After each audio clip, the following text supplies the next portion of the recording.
Do Calosobruchus maculatus, or bean beetle, have strong preferences for cowpea during mating? By Van, Jesse, Junwoo, and Aaron.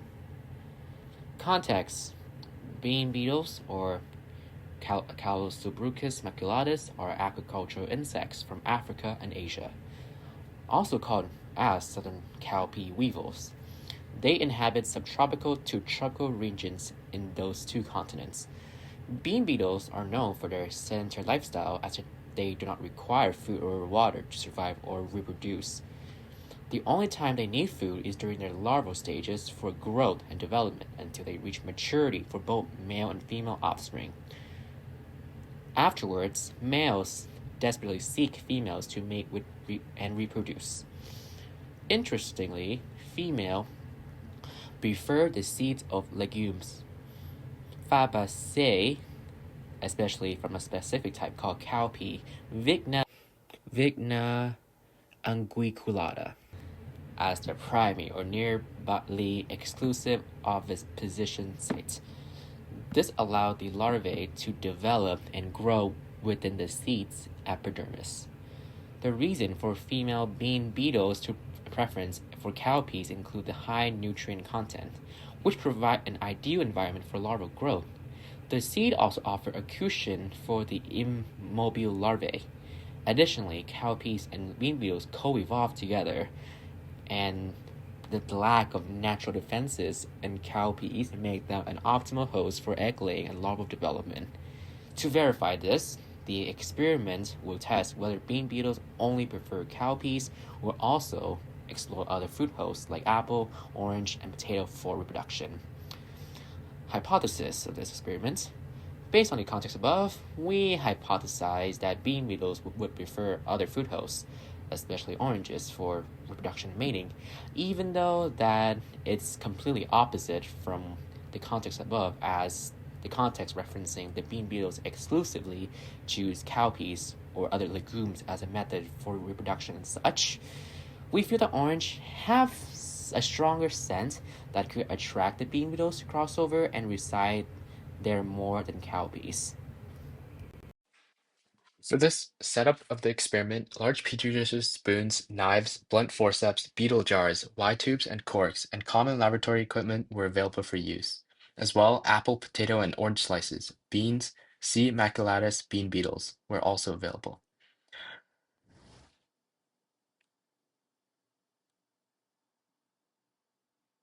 The procedure is as follows, shown on the slides, and we used 3 replicates as well as a control group. The number of bean beetles was kept constant, as well as the amount of each food source. The variable in this experiment is the type of food source or scent that was placed in order to measure their preference and sensitivity to a scent. In 3 of the replicate petri dishes, on average, the bean beetles spent most of their time in the quadrant with the beans. However, in one of them, the bean beetles spent their time with the potatoes. It was noticed that these bean beetles are not as active, but rather dormant, showing little signs of movement. The quadrant with consistently the least amount of bean beetles was the quadrant with the oranges in it. The control for this group was the petri dish divided into 4 quadrants with no food sources in any of them.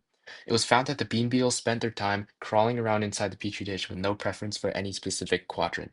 At the 5-minute mark, there were an equal number of bean beetles in each quadrant, and they were found to be moving around repetitively in circular motions when there was no food source present. Upon measuring and analyzing the experiment and its data, we can conclude that our hypothesis is unsupported. Our hypothesis attempted to support the idea that bean beetles would present more favorably towards plants with noticeable scents. For this experiment, that would be oranges. However, after the experiment concluded, the results showed more preference for potatoes and beans, and which was unexpected. When consulting primary literature on the subject of C. maculatus dietary preferences, we found that for our specimen, the preferred nutrient source was the cowpea, which is self-explanatory, considering the common name cowpea weevil. However, the reasoning sheds light on why our conclusion might have occurred. According to Mansouri et al. 2022, high protease activity on cowpea grains may be attributed to the availability of nutrients such as protein for the feeding of larvae, which could provide an ideal development environment for larvae. This study also raises factors like seed smoothness, seed coat surface area, and other factors that contribute to C. maculatus consistently choosing cowpeas, not just in our experimental scenarios with plants from various plant families, but even within the legume family that the cowpea originates from. Our experiment produced a result where bean beetles generally drifted over to the bean quadrant, but it occasionally preferred potatoes as well. However, the bean beetle seemingly had the least amount of attraction to the oranges. Therefore, ultimately, the hypothesis is unsupported, as they weren't more drawn to fruit scents, but preferred the beans and potatoes. In this experiment, we randomly selected roughly 7 Colostobrachus maculatus beetles, regardless of their sex. The lab provided us a chart which allows us to distinguish between the two, and having an uneven distribution of them in the sample may create confounding variables. We do not necessarily know whether male or female beetles have different feeding drives or scent-based attractions, and whether one is more particularly drawn to eggs. Therefore, the data obtained could be a result of male-female beetle dissimilarities rather than different scent preferences.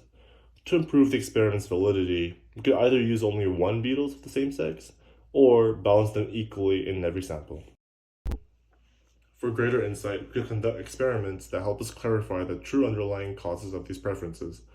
For instance, we could conduct one experiment where only food scents are present, while having a second trial where the food is present with the scent eliminated. By comparing the results of both trials, we can have a greater understanding of whether the beetles prefer beans due to their feeding drive, or their olfactory preference. Such experiments are worth investigating resources, as according to Kapna et al., bean beetles can be agricultural pests that ruin grains, crops, and legumes. Therefore, by gaining full knowledge of what these species are truly drawn to, we can mitigate the damages in advance and increase food availability for everyone.